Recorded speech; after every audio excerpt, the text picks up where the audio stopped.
Le docteur Dominique Dreux est médecin généraliste à Igny, ville de 10 000 habitants. Située à une trentaine de kilomètres de Paris, les 3 médecins de la ville ont accueilli comme un miracle l'installation d'un nouveau confrère.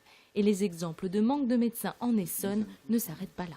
J'ai un patient que je suis depuis très longtemps et qui est depuis environ un mois dans une famille d'accueil à Balancourt. C'est un monsieur de 55 ans qui a des problèmes de santé normaux pour son âge et qui se retrouve pris en charge par une assistante sociale. Et l'assistante sociale m'a appelé la semaine dernière pour me demander si elle pouvait me ramener en consultation mon patient, qui n'est pas loin. Balancourt, c'est à 25 km d'ici, c'est dans l'Essonne, c'est pas loin, ça nous concerne.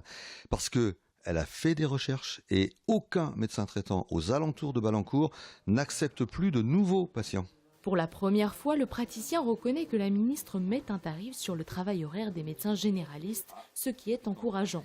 Pourtant, cela ne va pas forcément pousser les jeunes à s'installer là où ils ne veulent pas aller. J'ai discuté ce matin avec mon interne là, dans ce bureau de ce sujet-là et je lui ai parlé d'un département au hasard que je ne vais pas citer parce que ça serait... mais je lui ai dit, tu irais t'installer là? Il m'a dit non.